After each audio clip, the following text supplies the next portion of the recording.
As mental health professionals, continuous learning is key to serving our communities. And sometimes taking continuing education courses, it is very difficult to find the ones that resonate with us. The Multicultural Counseling Institute, which hosts this podcast, is renewed as an APA CE sponsoring organization. This means continuing education courses at the Multicultural Counseling Institute are eligible for APA CE credit. We've created programs focusing on culturally competent care, especially for people of color, and with instructors who bring both knowledge, experience, and practical wisdom. It's about empowering your practice and uplifting your community, so exceed your continuing education requirements with purpose. As a thank you, listeners, you get 50% off with code FRIENDS50, all caps, FRIENDS50. You can visit www.tmcinstitute.org to explore our live and on-demand psychology CE courses. Now onward to today's episode. I'm pleased to introduce our guest today. Deepika Kaushik is a seasoned therapist and emotional intelligence expert with over 20 years of experience helping individuals navigate personal and professional growth, life transitions, and emotional well-being. She is one of the first few clinicians to help design and implement on-site wellness coaching models for Fortune 100 and 500 companies, a pioneering role that brought mental health and resilience training directly into the corporate world, not just in North America, but globally. After serving the corporate sector for over 6 years in the US, Deepika made the choice to return to her roots in direct clinical care, a role she is deeply passionate about and missed. Through her private practice, she works with both multicultural and general populations, offering compassionate and culturally attuned therapy to clients navigating identity, relationships, and major life transitions. As a South Asian therapist herself, who believes in leading with emotional intelligence, Deepika brings a powerful sense of cultural understanding, especially for those straddling traditional expectations and modern demands. Her work is centered on helping clients reconnect with their authentic selves and find clarity, balance, and happiness on their own terms. So we're here to discuss how to do just that as clinicians. Well, Deepika, thank you so much for joining me on this wonderful journey of a conversation on how we go about exploring our authentic selves as therapists. Thank you for having me, Jack. Thank you for that introduction. Many folks talk about authenticity, authentic self. In fact, I would say it's possibly overused. However, you're talking about this slightly differently because there is the cultural expectations that you are bringing to light. So before we dive into some of those nuances of what you're doing, why don't you first share with us what you are doing right now? For sure, absolutely. So I'm currently working in my private practice, and I've created this space that is rooted in deep emotional intelligence, cultural fluency, integrative healing, and striving for authenticity over perfectionism, which is has so many cultural undertones, and we can talk about that as we do. So the space that I'm existing in is this beautiful intersection between cultural harmony and individual freedom. Helping people primarily from Asian, South Asian, and multicultural backgrounds reconnect with their true selves in a way that honors both their tradition and their individuality. Because in my experience, it is possible to do both. And so I am really invested in creating a space for my clients where emotional honesty is not only allowed, but also celebrated. Something that in our cultures, we may not always get an opportunity to experience. And when you say when our culture, just for folks, are you referring to US culture, South Asian culture? Say a little bit more about that. Sure. Good question. I would say collectivist cultures would be a better sort of understanding of this. I work with clients from Asian culture, Southeast Asians, South Asians, Hispanic clients. And I by and large, my research has told me that in the format of the cultural expectations in collectivist cultures remains very similar. Now, of course, cultural fluency is not about generalizing this understanding. It's about looking at every client individually. And in the cases, there's so much diversity within cultures itself. So I like to work with that inclusive framework with clients from multicultural backgrounds. How did you come to get into this topic, but more so this vocabulary? Because oftentimes as therapists, we don't quite, we actually deviate from this terminology. We will say, oh, I treat anxiety, I treat depression. But you don't use that language here. Yes, thank you for pointing that out. It is something that I strive towards. And I think it's something that's very close to my heart because it's an experience I've lived myself. You know, I was born in India and then I moved to Canada with my family when I was 15. So I was raised in Canada and with a significant amount of exposure to life in the US as well. So I feel like I'm very personally attuned to cultural complexity and what it brings to the table. So my understanding of how culture informs emotional challenges for us is very lived, not just theoretically and not just studied from a theoretical perspective. It's something I've lived myself. So I hold it very dear to my heart. And my own journey has been one of reconnecting with my authentic self and in how many beautiful ways it has opened up my own life and my relationships with others. So I want to kind of focus on this at this journey of my clinical work and give back through my work to my clients in that regard. Well, it actually broadens the scope of what you are working with. And it does shine light to when we talk about culturally informed care, beyond just the terminology of, say, depression, bipolar, and so on. We're understanding it from a cultural framework or emotional, like you're seeing this whole thing as an emotional experience. And how does that, because when we look at DSM coding, it doesn't say that the etiology of these issues. And so you're thinking about, well, let's look about emotional struggles as a whole. So it really broadens. Absolutely. And not only just on the individual level, but also emotional struggles at the systemic level, at the community level. Oftentimes if we say to clients from certain cultural backgrounds that, hey, I'm here to support you in your individual growth, there could be a bit of that fear that, oh, are you going to ask me to walk away from my culture then? Is that going to be, your suggestion in working on my individual growth? Because there's an inherent sense of loyalty towards our heritage, our culture, our belonging. And so I want to make it very clear that that is not the space that I want to create. Of course, I want to honor your traditional background and your heritage and your cultural belonging. But at the same time, I know firsthand that healing can exist while remaining connected to your place of belonging. So may I ask how you go about doing that with some examples of how you would connect with clients in this manner? Because folks are always curious, hey, how do other clinicians do this type of work? Absolutely. Let me think of a couple of examples here. There's one example that comes to mind is a recent one where a young client that I'm working with right now, she's a South Asian client, and came to me to talk about certain issues in managing conflict with her mom, for example, right? And it's a challenging one. And as we're doing assessment and she's starting to tell me exactly what the problems are, what happens, what does she not like about that interaction. And while she's doing that, she's constantly telling me, hey, just so you know, I love my mom, okay?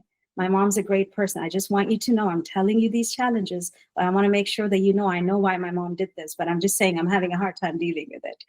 And it's so apparent. And I had, we stopped, and at that point I said, let's do something here. Let me assure you that this process of you telling me this is by no means making me feel like I'm demonizing your mom. That is not going to happen. You are not betraying her. You're not betraying her trust. You are safe here. And I am here to help you understand your mom better too. So right now I'm just eliciting symptoms from you. I'm not judging. I'm not assessing. I'm not diagnosing. And by all means, I am not here to tell you that your mom is not a good mom. And just doing that just relaxed her. And I'm sure other therapists are doing this as well. This isn't new, but from a cultural perspective, that sense of I am not supposed to talk about problems that happen in my family outside with a third person. That's the feeling that comes up. And in that case, if a therapist can really help a client understand that it's a safe space, it's a non-judgmental space. And by you telling me this, you're not betraying your family and labeling them. Yeah. And you clearly outlined that, hey, I'm not here to demonize your mom. Mm-hmm. We're trying to understand this relationship. And Yeah. because when you were sharing that case example, my initial reaction is, gosh, why does she feel the need to have to keep protecting her mom? It's like, I don't know. It's like, I know you're having challenges, but why do you need to keep protecting your mom in this way? Because there's such deep bonds of love and loyalty there, and of course we haven't even started diving into that work yet. This is just the assessment and the discomfort of telling what's happening in my family and the vulnerability my family is facing. Am I misrepresenting my parents? Am I misrepresenting my family to this stranger? Are they going to honor and love them the way I love them, but still see my challenges, in a different way? And that kind of rapport building. That's And such a great point. Yeah. And so what are some other tips or maybe some things that we as clinicians might want to pay more attention to as we sharpen our radar, sharpen our keen senses, and helping clients connect authentically with themselves in therapy? well, I think if you're asking about from a culturally specific standpoint, I would say that, even for someone like me who has lived I think I'm pretty well versed in Eastern and Western cultural context now because of my lived experience. But one thing I've understood very clearly in my own work is that I can never assume that I already know what they're dealing with. So a rule of thumb that I operate with is curiosity. I always lead with curiosity and taking each individual case in its own right and understanding them separately, because there could be a tendency to generalize your understanding to your clients that, oh, I know, oh, Indian dad, I know what you're talking about. Yeah. And my own Indian dad is such an anomaly. He is not your stereotypical Indian father. He's been very liberal and very progressive in so many ways and has, allowed so many different spaces for me to exist in. And so I try to make sure I'm always leading with that curiosity. And I'm always putting clients in the driving seat to tell me what their experience is without assuming. Having said that, it does help them to know that I, in a generalized way, do understand cultural norms and practices and beliefs, so they don't have to go over explaining all of that to me. So right away, we can, instead of translating, we can dive into doing the work, which is very powerful. But curiosity is one thing I would highly, highly recommend, not assuming, because even in the cultural context, there's so much diversity, so taking each case separately is very necessary. You mentioned something important for someone to say, oh yeah, typical Indian dad. I mean, if I were to remain curious, I would say, wait a second, what do you mean typical Indian dad or typical Asian dad? Right. Please describe that. I just want to make sure I'm not superimposing my beliefs onto that. Sure, absolutely. My understanding of someone who might look at a typical Indian dad might be of someone who is patriarchal in their understanding, enforces strict gender roles, is not emotionally available, expects that all family members revert to his call as the final call, for example, holds on to most of the decisions and choices of family members, right? A very patriarchal understanding of a male dominated sort of. I see. Okay. Right. Yeah. So sorry I interrupted there. I wanted to seek some clarification just to make sure. So you were about to make a second point. Oh, yes. So, and the curiosity, of course, and approaching everything with a new lens, but also the non-judgmental approach is very necessary. I mean, I'm part of the culture and I'm so entrenched in it and I've lived it, but even every now and then I could meet with a client whose family practices things in a way that I may not have ever heard of. And how do I not react to it, but stay in a space of non-judgmental curiosity about help me understand how that works? So I feel like doing culturally sensitive work, you have to do a lot more as a clinician to work on your own self-awareness, on your own biases, and maintain a clinically reflexive practice where you're doing that work on yourself around transference and countertransference and values and beliefs, and making sure to not bring that into sessions with clients. Mhm.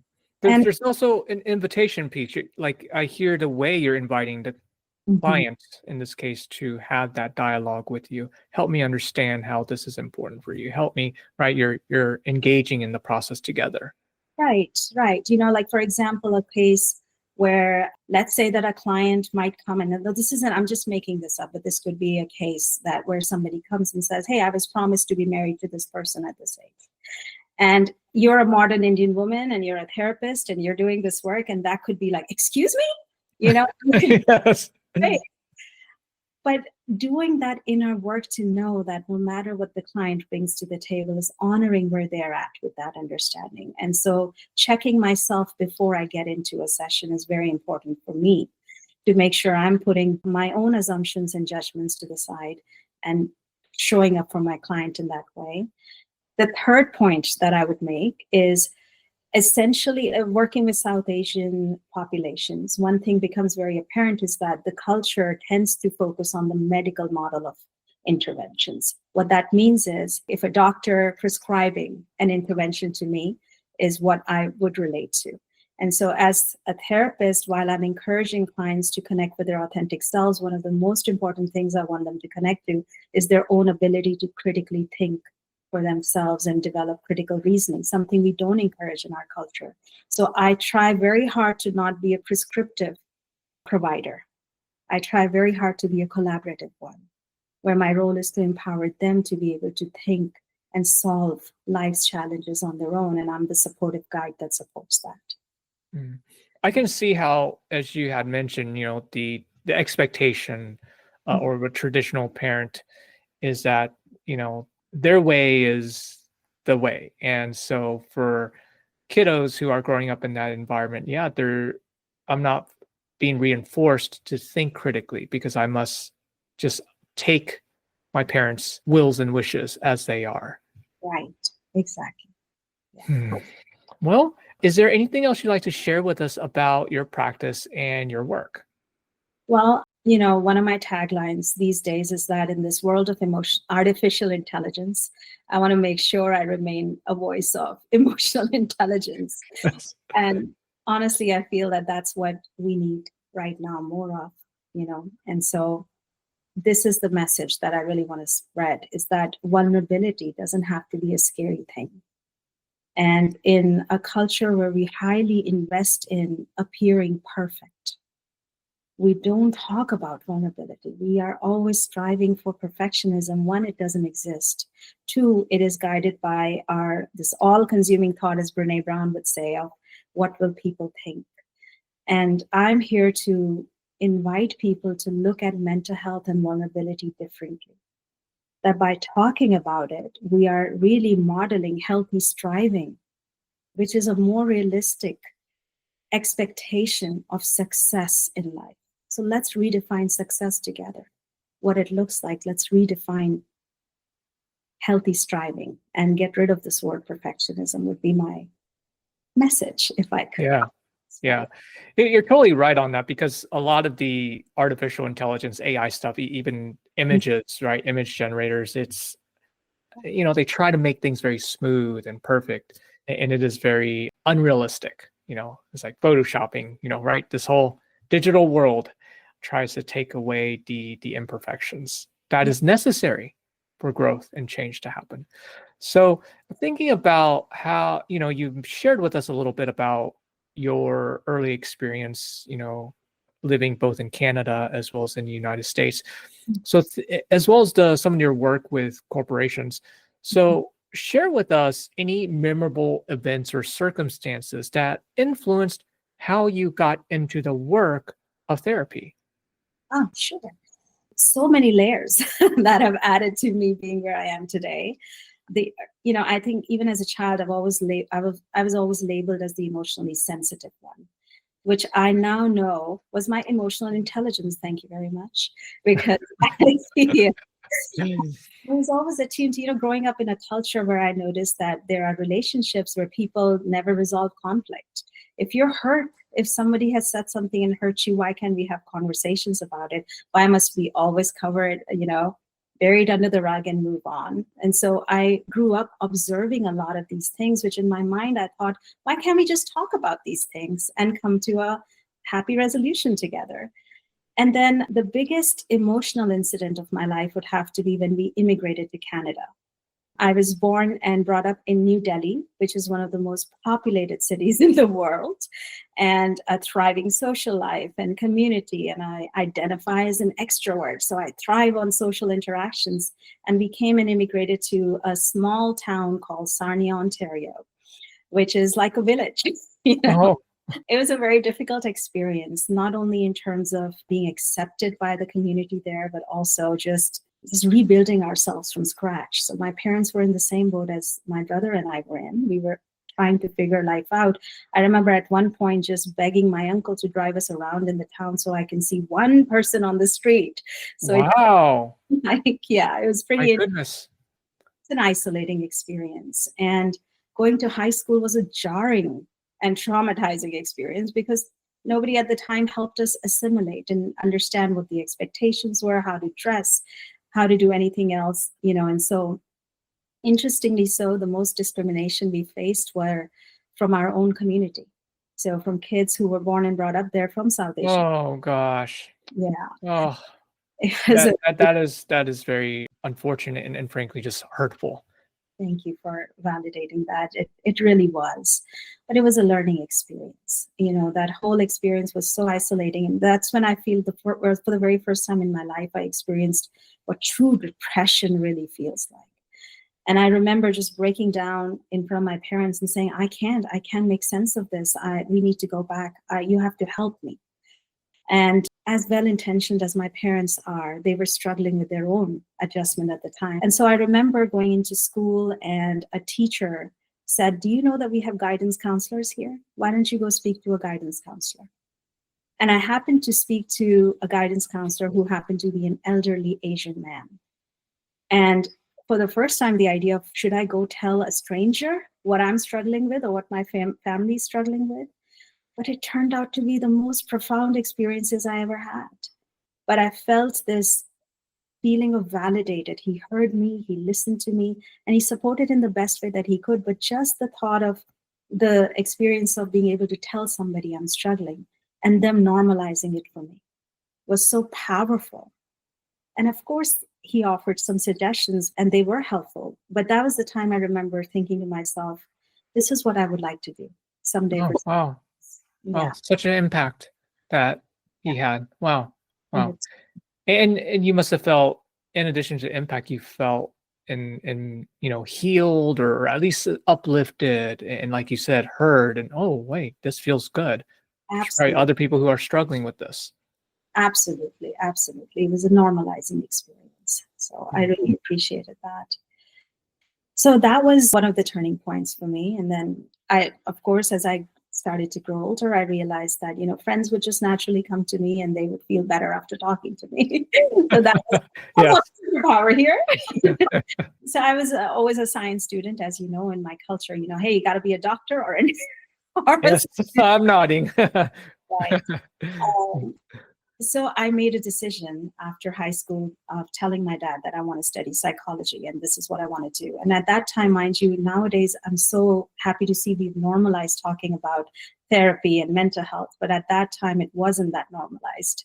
So it was a big pivot for him to even know what does a psychologist or a therapist do and who are these people and what do you mean people will come and talk to you and tell you their problems? Who in the world does that? Right, yeah. But I followed my heart. And this remains one of my most cherished decisions because this is one of those decisions that I made in complete alignment with my true self. And I've never been happier. Mm-hmm. Yeah. You are genuinely practicing authenticity of yourself, which then is also reflected in how you go about doing that type of work with your client. Yes. Yeah. Well, you shared some of the challenges actually. So in thinking some of the, the challenges from the adjustment and moving different locations from a large, very densely populated city to a very remote area. Mm-hmm. And also talking about some of the challenges even within your own community. So as a person of color, what were some challenges you faced and overcame that you would be willing to share? So of course, that experience of immigrating to Canada in a place, of course, that was very isolated, was a very isolating experience and a rejecting experience. But once we moved out of that area into a larger suburb of Toronto, things, of course, started to get better because Canada in its suburbs is a melting pot of multicultural existence, And so I feel like sometimes, when I reflect on it, most of the discrimination probably came from within the culture. Yeah. Well, that's we hear about this term, the impact of internalized racism and how we start to project and Right. yeah. Oh, Yeah, that was an interesting one. But in terms of assimilating into the larger culture, I feel like growing up in Canada was such an enriching experience because we were all from different cultural backgrounds and we were all curious about each other and learning about each other. And for the most part, if conversations did come up, I feel like we could talk about it and they would deepen our understanding.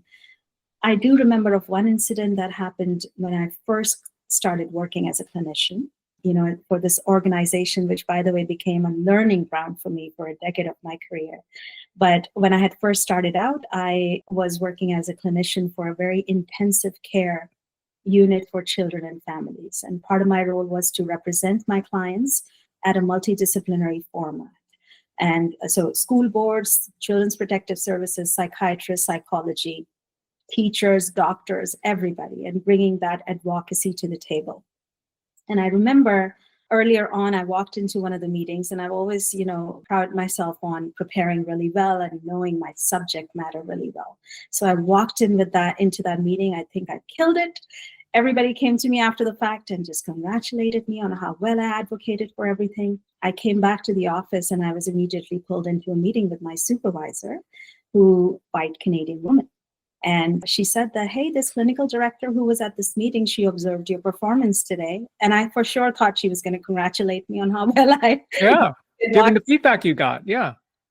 But the feedback I got was, hey, she noticed that she wondered if you were anxious or you were hurried because your hair seemed out of place. And your hair. What? Yeah. Your physical characteristics. Oh my gosh. Instead of the content of your presentation. That was an interesting experience for me because look, I didn't know how to explain to them that this is Indian curly hair. It's never going to be unfrizzy in this format. But I didn't say anything in return.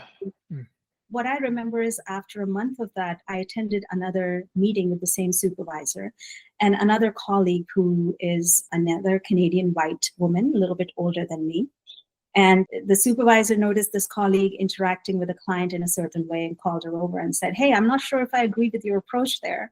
That wasn't, I don't know if it's effective from an attachment perspective. And my colleague looked back at her and said, well, I disagree with you. I think from my understanding of attachment theory, I think this would be the perfect intervention for this particular client. And the result of that conversation was my supervisor saying, hey, you know what? Actually, you're right. I probably missed it.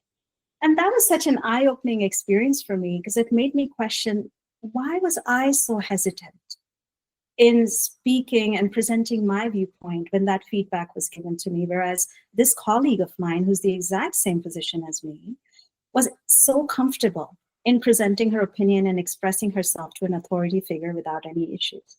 And that's where it's my whole journey of uncovering my relationship to authority figures and how my culture plays into that. And I see that in a lot of young Asian professionals as well, right? That our relationship to authority figures is one of reverence. And we're taught in our cultures to not disrespect your elders or people in positions of authority and act with humility.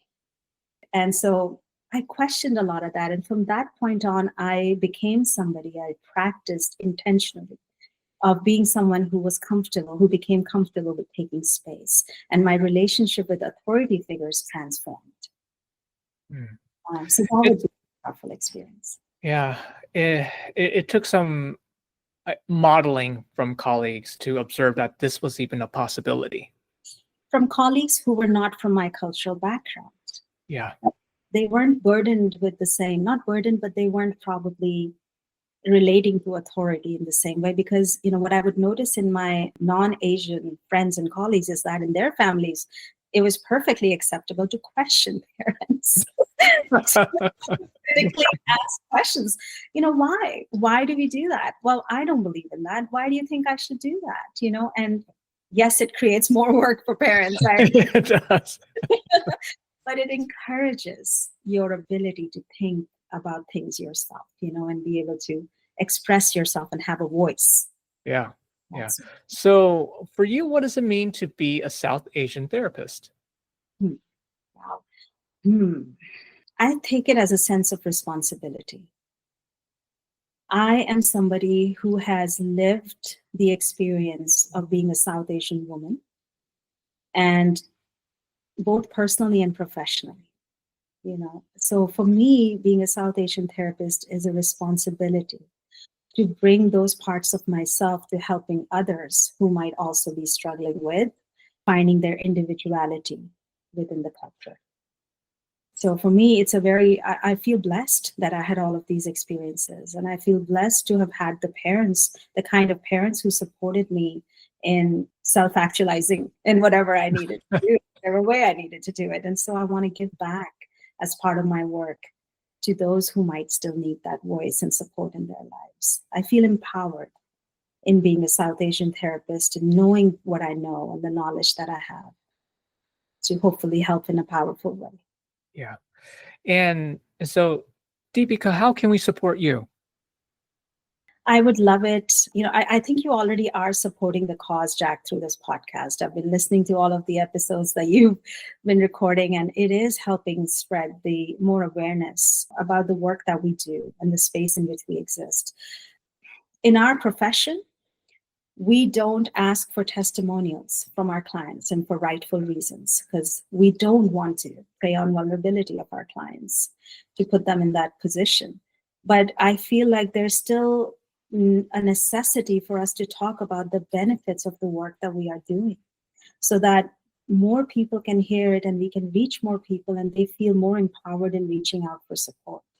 So the help that you are already naturally doing is allowing me the space to talk about the work that I do and how I work. And hopefully people who listen to this will feel more comfortable in reaching out to a South Asian therapist. Yeah, definitely. I can just say, I actually have quite a few South Asian clients. And, as you know, there's actually a lot of South Asian folks who may be reluctant to seek therapy, but then they see, oh, there's a South Asian therapist. That almost gives you an okay to go seek therapy. So it's great that you're putting yourself out there. And I really do appreciate this message of how we as clinicians can also practice and model our own ways of honoring traditional expectations and modern demands, and how that can shape and influence our clients' experience as well. So thank you for having a conversation with me about that. So any final thoughts? Just that, let's keep talking about matters of emotional intelligence, especially in cultures that don't normally speak about it. Yes, let's do that. Well, Deepika, thank you so much for your time today. Thank you so much, Jack. I appreciate it. A huge thank you to our listeners.